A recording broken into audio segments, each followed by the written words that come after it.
The Royal National Lifeboat Institution exists to save lives at sea. Around the coast of Britain and Ireland, volunteers are ready to launch lifeboats to help anyone in trouble.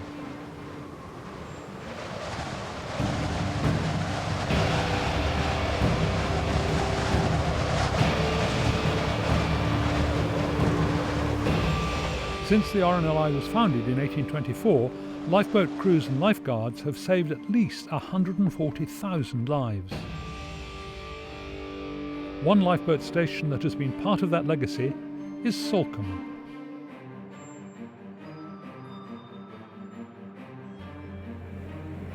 Today, Salcombe has two state-of-the-art lifeboats, an all-weather Tamar class that will right itself if it capsizes, and an inshore lifeboat that will right itself if required by inflating an airbag on the A-frame at the stern.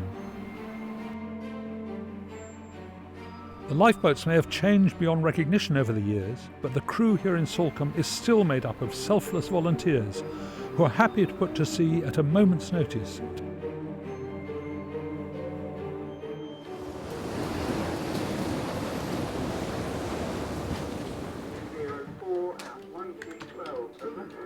We're requesting the launch of both lifeboats to a diver in difficulty off Gara Rock.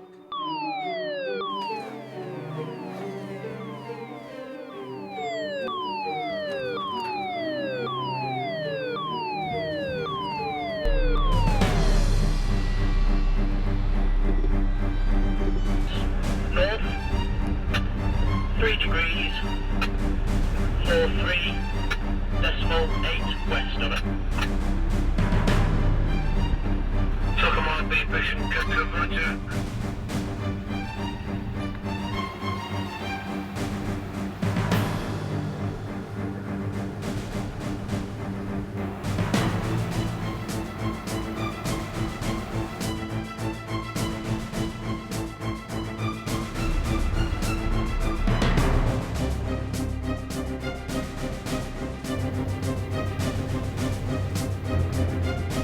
Training's 12 months of the year, winter or summer, rain or shine.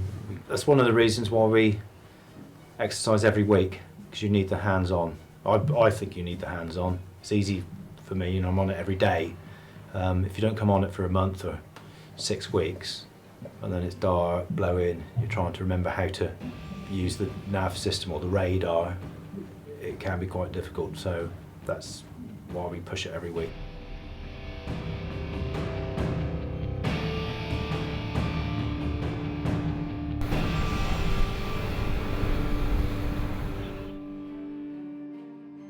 Launching a lifeboat is usually a spectacular event as the boat glides down a slipway and into the water, creating huge wash. But here at Salcombe, things are done a little differently.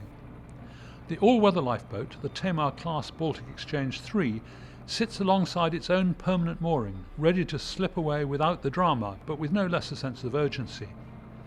The inshore lifeboat, the Atlantic 75 Joan Bait, is poised at the top of its own ramp next to the lifeboat station. The Tamar all-weather lifeboat is one of the most modern boats in the RNLI fleet. First brought into service in 2005, this class of lifeboat is now at 17 lifeboat stations around the coast of Britain. The Tamar class Baltic Exchange 3 came to Salcombe in 2008, with twin engines both developing 1,000 horsepower and a top speed of 25 knots. The lifeboat has an endurance of 10 hours at full speed and a range of 250 miles. The inshore lifeboat is a RIB, a rigid inflatable boat, and this is it. She's an Atlantic 75, the Joan Bait, and she's powered by twin outboard motors, 75 horsepower Yamahas, and they give her a top speed of 32 knots. This sort of boat is enormously popular with divers and water skiers, and you'll see lots of them in the seas around Salcombe in the summer.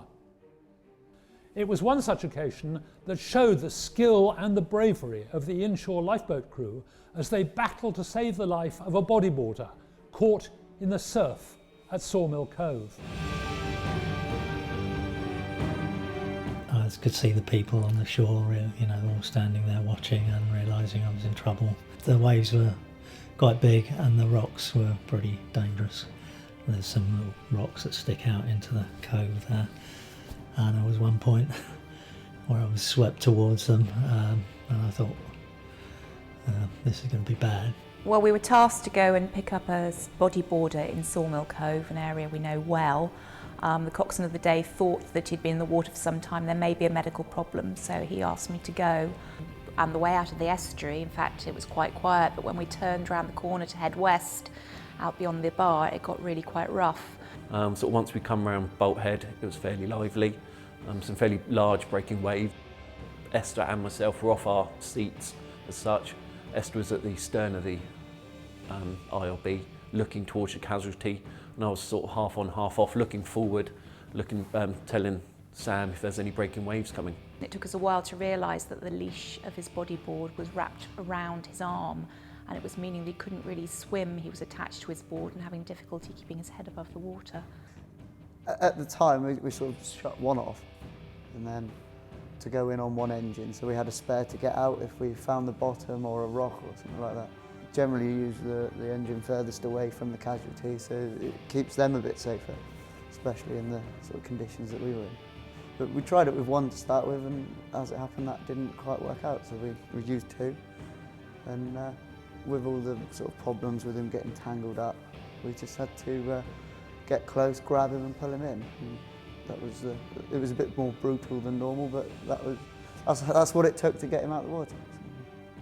And I thought it was all over. I stood there just watching the boat coming back out, and I suddenly heard them both go, "Oh my God!" And I looked up, and the lifeboat was like this. And my heart just went, I just thought, oh no, they're all going to be in the water. But I'm just amazed that people do this on a voluntary basis. I just think the skill and the professionalism that they showed was just incredible. There's no doubt that Pete wouldn't be here if it wasn't for them. So they made an incredible difference in our lives. Something we'll always be grateful for.